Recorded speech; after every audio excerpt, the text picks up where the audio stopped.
Hello friends, स्वागत है आप सभी का आपके अपने यूट्यूब चैनल टारगेट विद परीक्षा में। आज के टॉपिक में हम आप सभी को साइंस के एक मोस्ट इम्पॉर्टेंट टॉपिक विटामिन से संबंधित कुछ मोस्ट इम्पॉर्टेंट क्वेश्चन कराने वाले हैं। इस टॉपिक में हमने जितने भी क्वेश्चन लिए हैं सभी क्वेश्चन सिलेक्टेड और इम्पॉर्टेंट हैं। सभी क्वेश्चन किसी न किसी कॉम्पिटेटिव एग्जाम में बार बार रिपीट हुए हैं। यदि आप सभी कोई भी कॉम्पिटेटिव एग्जाम देने जाते हैं तो इस टॉपिक से आप सभी को 2 से 3 क्वेश्चन ज़रूर से ज़रूर देखने को मिलेंगे। यहाँ पर हमारे सभी क्वेश्चन दिए गए हैं, आप सभी सारे क्वेश्चन को ध्यान से देखिएगा। यहाँ पर हमारा क्वेश्चन नंबर 1 दिया गया है। हमारे क्वेश्चन नंबर 1 में दिया गया है विटामिन की खोज किस वैज्ञानिक ने की थी। कह रहा है कि विटामिन की खोज किस वैज्ञानिक ने की थी, तो किस वैज्ञानिक ने की थी। यहाँ पर ऑप्शन ए दिया गया है हॉपकिंस ने, ऑप्शन बी दिया गया है सी फंक ने, ऑप्शन सी दिया गया है वाटसन ने, ऑप्शन डी दिया गया है न्यूटन ने। तो इस क्वेश्चन का राइट आंसर क्या हो जाएगा, तो इस क्वेश्चन का राइट आंसर हो जाएगा सी फंक नामक वैज्ञानिक ने विटामिन की खोज की थी। इसमें ऑप्शन बी हमारा करेक्ट आंसर है। एग्जाम के लिए मोस्ट इंपॉर्टेंट है, आप सभी याद रखिएगा। यहाँ पर विटामिन से संबंधित कुछ मोस्ट इंपॉर्टेंट पॉइंट दिए गए हैं जो सभी कॉम्पिटेटिव एग्जाम में बार बार रिपीट होते हैं, आप सभी ध्यान से देखिएगा। विटामिन का आविष्कार सी फंक ने 1911 ईस्वी में किया था। एग्जाम में पूछा जाता है कि विटामिन का आविष्कार किस वैज्ञानिक ने किया था, तो हम बताएंगे सी फंक नामक वैज्ञानिक ने किया था। कब किया था, तो 1911 ईस्वी में किया था। आगे दिया गया है यह एक प्रकार का कार्बनिक यौगिक है। तो विटामिन कैसा यौगिक है, तो विटामिन एक प्रकार का कार्बनिक यौगिक है। विटामिन से शून्य या कोई ऊर्जा नहीं मिलती है। तो विटामिन से हमें कोई भी ऊर्जा नहीं मिलती है। विटामिन शब्द लैटिन भाषा का शब्द है। एग्जाम में पूछा जाता है कि विटामिन शब्द किस भाषा का शब्द है, तो यहाँ पर हम बताएंगे लैटिन भाषा का शब्द है। अगला दिया गया है विटामिन के अध्ययन को विटामिनोलॉजी कहा जाता है। एग्जाम में बार बार पूछा जाता है कि विटामिन के अध्ययन को क्या कहा जाता है, तो यहाँ पर हम बताएंगे विटामिनोलॉजी कहा जाता है। एग्जाम के लिए मोस्ट इम्पॉर्टेंट है, आप सभी याद रखिएगा। यहाँ पर आगे दिया गया है विटामिन को 2 प्रकार से वर्गीकृत किया गया है। कितने प्रकार से, 2 प्रकार से वर्गीकृत किया गया है। पहले नंबर पर दिया गया है जल में घुलनशील विटामिन। तो जल में घुलनशील विटामिन कौन कौन से है, बी और सी है। और दूसरे नंबर पर दिया गया है वसा में घुलनशील विटामिन। तो वसा में घुलनशील विटामिन कौन कौन से हैं, ए डी ई के। जल में घुलनशील विटामिन कौन से हैं, बी और सी हैं। और वसा में घुलनशील विटामिन कौन से हैं, तो ए डी ई के। यहाँ पर कीड़ा ट्रिक से इसको हम याद कर सकते हैं, कीड़ा से KEDAC से हम याद रख सकते हैं ताकि हमें आसानी से याद रहे। एग्जाम के लिए मोस्ट इम्पॉर्टेंट है, आप सभी याद रखिएगा। यहाँ पर हमारा अगला क्वेश्चन दिया गया है मनुष्य की आंखों की रोशनी के लिए कौन सा विटामिन लाभदायक होता है। तो मनुष्य की आंखों की रोशनी के लिए कौन सा विटामिन लाभदायक है, तो यहाँ पर ऑप्शन ए दिया गया है विटामिन ए, यहाँ पर ऑप्शन बी दिया गया है विटामिन के, ऑप्शन सी है विटामिन ई, ऑप्शन डी दिया गया है विटामिन डी। तो इस क्वेश्चन का राइट आंसर क्या हो जाएगा, तो इसका राइट आंसर हो जाएगा विटामिन ए। विटामिन ए आंखों की रोशनी के लिए लाभदायक है। इसमें ऑप्शन ए हमारा करेक्ट आंसर है। एग्जाम के लिए मोस्ट इम्पॉर्टेंट है, आप से भी याद रखिएगा। यहाँ पर एक क्वेश्चन और भी पूछा जाता है कि विटामिन ए के स्रोत क्या क्या हैं। तो गाजर, पपीता, हरी पत्तेदार सब्जियाँ और फलों से हमें प्रचुर मात्रा में विटामिन ए प्राप्त होता है। आगे दिया गया है विटामिन ए का रासायनिक नाम क्या है, तो रेटिनॉल होता है। विटामिन ए का रासायनिक नाम क्या है, तो रेटिनॉल है।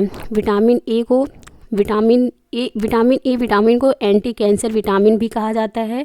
और आगे दिए गए विटामिन ए विटामिन को एंटी इन्फेक्शन विटामिन भी कहा जाता है। तो विटामिन ए को हम क्या कहते हैं, एंटी कैंसर विटामिन भी कहते हैं और एंटी इन्फेक्शन विटामिन भी कहते हैं। एग्जाम के लिए मोस्ट इम्पॉर्टेंट है, आप सभी याद रखिएगा। गाजर, हरी सब्जी, मूली में विटामिन ए प्रचुर मात्रा में पाया जाता है। एग्जाम में पूछा जाता है कि मूली में कौन सा विटामिन पाया जाता है, तो यहाँ पर हम बताएंगे मूली में विटामिन ए पाया जाता है। यहाँ पर अगला क्वेश्चन दिया गया है किस विटामिन की कमी से रतौंधी बीमारी होती है। तो किस विटामिन की कमी से रतौंधी बीमारी होती है, तो यहाँ पर ऑप्शन ए दिया गया है विटामिन ई, ऑप्शन बी दिया गया है विटामिन बी, ऑप्शन सी दिया गया है विटामिन सी, ऑप्शन डी दिया गया है विटामिन ए। तो इस क्वेश्चन का राइट आंसर क्या हो जाएगा, तो विटामिन ए की कमी से रतौंधी बीमारी होती है। यहाँ पर ऑप्शन डी हमारा करेक्ट आंसर हो जाएगा। यहाँ पर हमारा अगला क्वेश्चन दिया गया है क्वेश्चन नंबर 5 में दिया गया है किस विटामिन में कोबाल्ट पाया जाता है? तो किस विटामिन में कोबाल्ट पाया जाता है? तो यहाँ पर ऑप्शन ए दिया गया है विटामिन ए, ऑप्शन बी दिया गया है विटामिन B12, ऑप्शन सी दिया गया है विटामिन ई, ऑप्शन डी दिया गया है विटामिन डी। तो इस क्वेश्चन का राइट आंसर क्या हो जाएगा? तो इस क्वेश्चन का राइट आंसर हो जाएगा विटामिन B12 में कोबाल्ट पाया जाता है। इसमें ऑप्शन बी करेक्ट आंसर है। विटामिन B12 का रासायनिक नाम क्या होता है? तो विटामिन B12 का रासायनिक नाम होता है साइनोकोबालामिन। एग्जाम में बार बार पूछा जाता है, आपसे भी याद रखिएगा। अब यहाँ पर हमारा एक टेबल दिया गया है, एक तरफ विटामिन दिया गया है और एक तरफ विटामिन का रासायनिक नाम दिया गया है। आगे विटामिन की कमी से होने वाले रोग दिए गए हैं। यहाँ पर हमारा पहले नंबर पर दिया गया है विटामिन ए। तो विटामिन ए का रासायनिक नाम क्या होता है? तो रेटिनॉल होता है। और विटामिन ए की कमी से कौन सा रोग होता है? तो रतौंधी नामक रोग होता है। अगला दिया गया है विटामिन B1। विटामिन B1 का रासायनिक नाम क्या होता है? तो विटामिन B1 का रासायनिक नाम है थायमिन। और इसकी कमी से कौन सा रोग होता है? तो बेरी रोग होता है। अगला दिया गया है विटामिन B2 का रासायनिक नाम क्या है? राइबोफ्लेविन है, राइबोफ्लेविन। और इसकी कमी से कौन सा रोग होता है? तो त्वचा का फटना और आंखों का लाल होना। एग्जाम के लिए मोस्ट इंपॉर्टेंट है, आपसे भी याद रखिएगा। आगे दिया गया है विटामिन B12। विटामिन B12 का रासायनिक नाम क्या होता है? साइनोकोबालामिन। और इसकी कमी से कौन सा रोग होता है? तो इसकी कमी से एनीमिया नामक रोग होता है। एग्जाम के लिए मोस्ट इंपॉर्टेंट है। अगला दिया गया है विटामिन सी। विटामिन सी का रासायनिक नाम क्या होता है? एस्कॉर्बिक एसिड होता है। और इसकी कमी से कौन सा रोग होता है? तो स्कर्वी नामक रोग होता है। यह भी एग्जाम के लिए मोस्ट इंपॉर्टेंट है। अगला दिया गया है विटामिन डी। विटामिन डी का रासायनिक नाम क्या होता है? तो कैल्सीफेरॉल होता है। क्या होता है? कैल्सीफेरॉल होता है। और इसकी कमी से कौन सा रोग होता है? तो इसकी कमी से रिकेट्स नामक रोग हो जाता है। अगला दिया गया है विटामिन ई। विटामिन ई का रासायनिक नाम क्या होता है? विटामिन ई का रासायनिक नाम होता है टोकोफेरॉल। और इसकी कमी से कौन सा रोग होता है? तो जनन शक्ति का कम होना। अगला दिया गया है विटामिन के। विटामिन के का रासायनिक नाम क्या होता है? फिलोक्विनोन। और इसकी कमी से कौन सा रोग होता है? तो रक्त का थक्का ना बनना। एग्जाम के लिए मोस्ट इंपॉर्टेंट है, आप सभी याद रखिएगा। यहाँ पर हमारा अगला क्वेश्चन दिया गया है, क्वेश्चन नंबर 6 दिया गया है। क्वेश्चन नंबर 6 में दिया गया है विटामिन B2 का रासायनिक नाम क्या होता है? तो विटामिन B2 का रासायनिक नाम क्या होता है? यहाँ पर ऑप्शन ए दिया गया है थियामिन, ऑप्शन बी दिया गया है राइबोफ्लेविन, ऑप्शन सी दिया गया है नियासिन, ऑप्शन डी दिया गया है टोकोफेरॉल। तो इस क्वेश्चन का राइट आंसर क्या हो जाएगा? तो इस क्वेश्चन का राइट आंसर हो जाएगा राइबोफ्लेविन। विटामिन B2 का रासायनिक नाम क्या होता है? राइबोफ्लेविन। इसमें ऑप्शन बी हमारा करेक्ट आंसर हो जाएगा। हमारा अगला क्वेश्चन दिया गया है किस विटामिन की कमी के कारण मनुष्य की त्वचा और होंठ फट जाते हैं? तो किस विटामिन की कमी के कारण मनुष्य की त्वचा और होंठ फट जाते हैं? तो यहाँ पर ऑप्शन ए दिया गया है विटामिन बी, ऑप्शन बी दिया गया है विटामिन ई, ऑप्शन सी दिया गया है विटामिन सी, ऑप्शन डी दिया गया है विटामिन B2। तो इस क्वेश्चन का राइट आंसर क्या हो जाएगा? तो इसका राइट आंसर हो जाएगा विटामिन B2। विटामिन B2 की कमी के कारण मनुष्य की त्वचा और होंठ फट जाते हैं। इसमें ऑप्शन डी हमारा करेक्ट आंसर हो जाएगा। इसी तरह से दिया गया हमारा अगला क्वेश्चन दिया गया है, क्वेश्चन नंबर 8 दिया गया है। क्वेश्चन नंबर 8 में दिया गया है एनीमिया रोग किस विटामिन की कमी के कारण होता है? तो एनीमिया रोग किस विटामिन की कमी के कारण होता है? यहाँ पर ऑप्शन ए दिया गया है विटामिन B7, ऑप्शन बी दिया गया है विटामिन B1, ऑप्शन सी दिया गया है विटामिन B12, ऑप्शन डी दिया गया है विटामिन सी। तो इस क्वेश्चन का राइट आंसर क्या हो जाएगा? तो इस क्वेश्चन का राइट आंसर हो जाएगा विटामिन B12। इसमें ऑप्शन डी, ऑप्शन सी हमारा करेक्ट आंसर हो जाएगा। अब यहाँ पर एक क्वेश्चन और भी पूछा जाता है कि विटामिन B12 का रासायनिक नाम क्या है? तो विटामिन B12 का रासायनिक नाम होता है साइनोकोबालामिन। और इसकी कमी से कौन सा रोग होता है? तो इसकी कमी से एनीमिया नामक रोग होता है। एग्जाम के लिए मोस्ट इंपॉर्टेंट है, आप सभी याद रखिएगा। हमारा यहाँ पर अगला क्वेश्चन दिया गया है, क्वेश्चन नंबर 9 में दिया गया है विटामिन सी का रासायनिक नाम क्या होता है? तो विटामिन सी का रासायनिक नाम क्या होता है? ऑप्शन ए दिया गया है थियामिन, ऑप्शन बी दिया गया है राइबोफ्लेविन, ऑप्शन सी दिया गया है नियासिन, ऑप्शन डी दिया गया है एस्कॉर्बिक एसिड। तो इस क्वेश्चन का राइट आंसर क्या हो जाएगा? तो इसका राइट आंसर हो जाएगा एस्कॉर्बिक एसिड। इसमें ऑप्शन डी हमारा करेक्ट आंसर हो जाएगा। विटामिन सी की कमी से कौन सा रोग होता है? तो विटामिन सी की कमी से स्कर्वी नामक रोग होता है।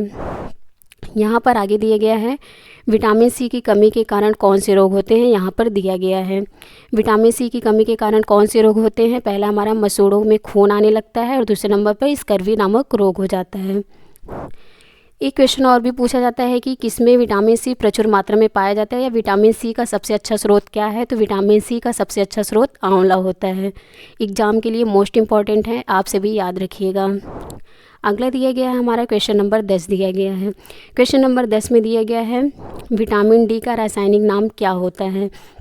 तो विटामिन डी का रासायनिक नाम क्या होता है। ऑप्शन ए दिया गया है थियामिन, ऑप्शन बी दिया गया है राइबोफ्लेविन, ऑप्शन सी दिया गया है कैल्सीफेरॉल, ऑप्शन डी दिया गया है स्कॉर्बिक एसिड। तो इस क्वेश्चन का राइट आंसर क्या हो जाएगा। तो इस क्वेश्चन का राइट आंसर हो जाएगा कैल्सीफेरॉल। विटामिन डी का रासायनिक नाम क्या होता है। तो कैल्सीफेरॉल होता है। एग्जाम के लिए मोस्ट इम्पॉर्टेंट है, आप सभी याद रखिएगा। यहाँ पर एक क्वेश्चन और भी पूछा जाता है कि विटामिन डी हमें कहाँ से प्राप्त होता है। तो विटामिन डी हमें सूर्य के प्रकाश से मिलता है, और विटामिन डी की कमी से कैल्शियम की कमी भी हो जाती है। यह भी एग्जाम के लिए मोस्ट इम्पॉर्टेंट है। यहाँ पर हमारा अगला क्वेश्चन दिया गया है, क्वेश्चन नंबर 11 में दिया गया है विटामिन ई का रासायनिक नाम क्या होता है। तो विटामिन ई का रासायनिक नाम क्या होता है। ऑप्शन ए दिया गया है टोकोफेरॉल, ऑप्शन बी दिया गया है राइबोफ्लेविन, ऑप्शन सी दिया गया है कैल्सीफेरॉल, ऑप्शन डी दिया गया है स्कॉर्बिक एसिड। तो इस क्वेश्चन का राइट आंसर क्या हो जाएगा। तो विटामिन ई का रासायनिक नाम क्या होता है, टोकोफेरॉल होता है। ऑप्शन ए यहाँ पर करेक्ट आंसर है। यहाँ पर अगला क्वेश्चन दिया गया है, क्वेश्चन नंबर 12 में दिया गया है विटामिन बी5 का रासायनिक नाम क्या होता है। तो विटामिन बी5 का रासायनिक नाम क्या होता है। ऑप्शन ए है थायमिन, ऑप्शन बी है राइबोफ्लेविन होता है, ऑप्शन सी है पेंटोथेनिक अम्ल, और ऑप्शन डी दिया गया है इनमें से कोई नहीं। तो इस क्वेश्चन का राइट आंसर क्या हो जाएगा। तो इस क्वेश्चन का राइट आंसर हो जाएगा विटामिन बी5 का रासायनिक नाम क्या है, पेंटोथेनिक अम्ल। यहाँ पर ऑप्शन सी हमारा करेक्ट आंसर हो जाएगा। आगे दिया गया है क्वेश्चन नंबर 13 में दिया गया है, कह रहा है कि विटामिन बी3 का रासायनिक नाम क्या होता है। तो विटामिन बी3 का रासायनिक नाम क्या होता है। यहाँ पर ऑप्शन ए दिया गया है नियासिन, ऑप्शन बी दिया गया है निकोटिनिक अम्ल, ऑप्शन सी में दिया गया ए और बी दोनों, ऑप्शन डी में दिया गया इनमें से कोई नहीं। तो इस क्वेश्चन का राइट आंसर क्या हो जाएगा। तो इस क्वेश्चन का राइट आंसर हो जाएगा ऑप्शन सी, ए और बी दोनों। विटामिन बी3 का रासायनिक नाम क्या होता है, नियासिन भी होता है और निकोटिनिक अम्ल भी होता है। यहाँ पर ये दोनों ऑप्शन यहाँ पर सही है। एग्जाम के लिए मोस्ट इंपॉर्टेंट है, आप से भी याद रखिएगा। यहाँ पर हमारा अगला क्वेश्चन दिया गया है, क्वेश्चन नंबर 14 दिया गया है आंवले में कौन सा विटामिन प्रचुर मात्रा में पाया जाता है। तो आंवले में कौन सा विटामिन प्रचुर मात्रा में पाया जाता है। तो ऑप्शन ए दिया गया है विटामिन ए, ऑप्शन बी दिया गया है विटामिन बी, ऑप्शन सी दिया गया है विटामिन सी, ऑप्शन डी दिया गया है विटामिन डी। तो इस क्वेश्चन का राइट आंसर क्या हो जाएगा। तो विटामिन सी हो जाएगा। आंवले में प्रचुर मात्रा में विटामिन सी पाया जाता है। यहाँ पर ऑप्शन सी हमारा करेक्ट आंसर है। यहाँ पर एक क्वेश्चन और भी पूछा जाता है कि छिली हुई सब्जी को धोने से कौन सा विटामिन निकल जाता है। तो कौन सा विटामिन निकल जाता है। तो विटामिन सी। छिली हुई सब्जी को धोने से विटामिन सी निकल जाता है। आगे दिया गया है विटामिन डी को हार्मोन के नाम से भी जाना जाता है। एग्जाम में पूछा जाता है कि किस विटामिन को हार्मोन के नाम से जाना जाता है। तो विटामिन डी को हार्मोन के नाम से भी जाना जाता है। एग्जाम के लिए मोस्ट इम्पॉर्टेंट है, आप सभी याद रखिएगा। अगला क्वेश्चन दिया गया है, क्वेश्चन नंबर 15 में दिया गया है। यहाँ पर क्वेश्चन नंबर 15 में दिया गया है किस विटामिन की कमी के कारण बच्चों के अंगों की अस्थियां मुड़ जाती हैं। किस विटामिन की कमी के कारण बच्चों के अंगों की अस्थियां मुड़ जाती हैं। ऑप्शन ए दिया गया है विटामिन ए, ऑप्शन बी दिया गया है विटामिन डी, ऑप्शन सी दिया गया है विटामिन सी, ऑप्शन डी दिया गया है विटामिन ए। तो इस क्वेश्चन का राइट आंसर क्या हो जाएगा। तो इस क्वेश्चन का राइट आंसर हो जाएगा विटामिन डी। विटामिन डी की कमी के कारण बच्चों के अंगों की अस्थियां मुड़ जाती हैं। यहाँ पर ऑप्शन बी हमारा करेक्ट आंसर हो जाएगा। विटामिन डी का रासायनिक नाम क्या होता है। तो विटामिन डी का रासायनिक नाम होता है कैल्सीफेरॉल। यहाँ पर हमारा अगला क्वेश्चन दिया गया है कौन सी विटामिन का निर्माण मनुष्य की त्वचा में होता है। कौन सी विटामिन का निर्माण मनुष्य की त्वचा में होता है। तो किस विटामिन का निर्माण मनुष्य की त्वचा में होता है। ऑप्शन ए दिया गया है विटामिन ए, ऑप्शन बी दिया गया है विटामिन बी, ऑप्शन सी दिया गया है विटामिन डी, ऑप्शन डी दिया गया है विटामिन ई। तो इस क्वेश्चन का राइट आंसर क्या हो जाएगा। तो इस क्वेश्चन का राइट आंसर हो जाएगा विटामिन डी। विटामिन डी का निर्माण मनुष्य की त्वचा में होता है। यहाँ पर ऑप्शन सी हमारा करेक्ट आंसर है। इसी तरह से हमारा अगला क्वेश्चन दिया गया है मानव शरीर में विटामिन कहाँ संचित होता है। तो मानव शरीर में विटामिन कहाँ संचित होता है। तो कहाँ पर संचित होता है। तो यकृत में संचित होता है। ऑप्शन ए में दिया गया है सभी में, ऑप्शन बी में दिया गया है वृक्क में, और ऑप्शन सी में दिया गया है फेफड़े में, ऑप्शन डी दिया गया है यकृत में। तो इसका राइट आंसर क्या हो जाएगा। तो यकृत में। मानव शरीर में विटामिन यकृत में संचित होता है। अगला क्वेश्चन दिया गया है, क्वेश्चन नंबर 18 में दिया गया है, कह रहा है कि विटामिन क्या होते हैं। तो विटामिन क्या होते हैं, ऑप्शन ए दिया गया है कार्बनिक यौगिक, ऑप्शन बी दिया गया है अकार्बनिक यौगिक, ऑप्शन सी दिया गया है जीवित जीव और ऑप्शन डी दिया गया है इनमें से कोई नहीं। तो इस क्वेश्चन का राइट आंसर क्या हो जाएगा, तो इसका राइट आंसर हो जाएगा विटामिन कार्बनिक यौगिक होते हैं। इसमें ऑप्शन ए हमारा करेक्ट आंसर हो जाएगा। इसी तरह से अगला क्वेश्चन दिया गया है, क्वेश्चन नंबर 19 में दिया गया है, घाव भरने के लिए निम्नलिखित विटामिन्सों में से कौन सहायक है। तो घाव भरने के लिए निम्नलिखित विटामिन्सों में से कौन सा विटामिन सहायक होता है। तो ऑप्शन ए दिया गया है विटामिन ए, ऑप्शन बी दिया गया है विटामिन बी, ऑप्शन सी दिया गया है विटामिन डी, ऑप्शन डी है विटामिन सी। तो इस क्वेश्चन का राइट आंसर क्या हो जाएगा, तो इसका राइट आंसर हो जाएगा विटामिन सी। विटामिन सी घाव भरने में सहायक होता है। यहाँ पर ऑप्शन डी हमारा करेक्ट आंसर है। एग्जाम के लिए मोस्ट इंपॉर्टेंट है, आप सभी याद रखिएगा। यहाँ पर आगे दिए गया है, विटामिन सी का सबसे अच्छा स्रोत क्या है, आंवला है। विटामिन सी का सबसे अच्छा स्रोत क्या है, आंवला है। विटामिन सी जल में विलेय होता है, यह शीघ्र ही मूत्र के साथ उत्सर्जित हो जाता है तथा हमारे शरीर में संचित नहीं रह जाता है। तो विटामिन सी हमारे शरीर में संचित नहीं रहता है या मूत्र के साथ उत्सर्जित हो जाता है। यहाँ पर हमारा अगला क्वेश्चन दिया गया है, क्वेश्चन नंबर 20 में दिया गया है, कह रहा है कि विटामिन में से निम्नलिखित में से क्या आंत की जीवाणुओं द्वारा संश्लेषित होता है। कह रहा है कि निम्नलिखित में से क्या आंत की जीवाणुओं द्वारा संश्लेषित होता है। तो क्या संश्लेषित होता है, ऑप्शन ए दिया गया है विटामिन B12, ऑप्शन बी दिया गया है विटामिन सी और यहाँ पर ऑप्शन सी दिया गया है विटामिन के, ऑप्शन डी दिया गया है विटामिन ए। तो इस क्वेश्चन का राइट आंसर क्या हो जाएगा, तो इस क्वेश्चन का राइट आंसर हो जाएगा विटामिन B12। कह रहा है कि निम्नलिखित में से क्या आंत की जीवाणुओं द्वारा संश्लेषित होता है। तो विटामिन B12 आंत की जीवाणुओं के द्वारा संश्लेषित होता है। यहाँ पर ऑप्शन ए हमारा करेक्ट आंसर हो जाएगा। डायरेक्टली हमारे शरीर में कोई भी विटामिन संश्लेषित नहीं होता है।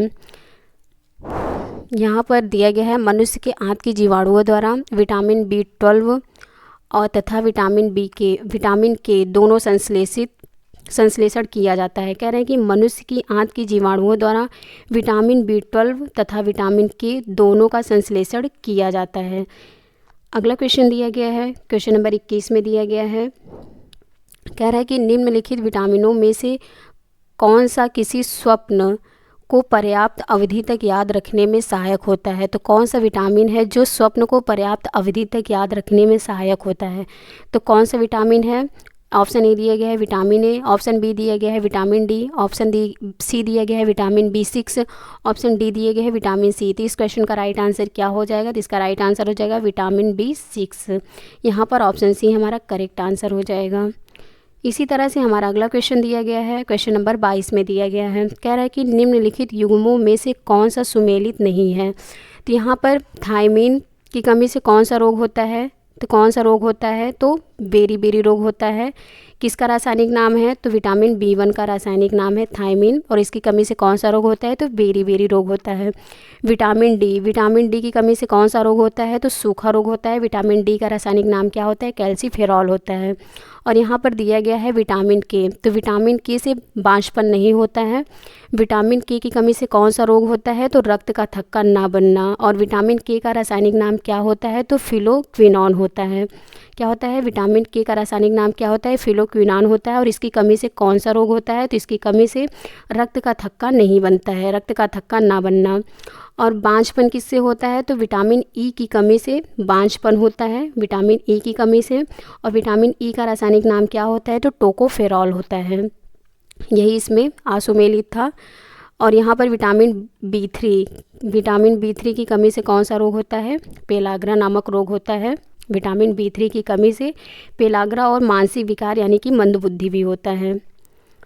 यहाँ पर हमारा दिया गया है आगे, बांझपन विटामिन ई की कमी से होता है। क्या होता है, बांझपन विटामिन ई की कमी से होता है। अगला क्वेश्चन दिया गया है, क्वेश्चन नंबर 23 में दिया गया है, किस विटामिन की कमी के कारण बाल सफ़ेद हो जाते हैं। कह रहा है कि किस विटामिन की कमी के कारण बाल सफ़ेद हो जाते हैं। तो किस विटामिन की कमी के कारण, ऑप्शन ए दिया गया है विटामिन B6, ऑप्शन बी दिया गया है विटामिन B12, ऑप्शन सी दिया गया ए और बी दोनों, ऑप्शन डी दिया गया इनमें से कोई नहीं।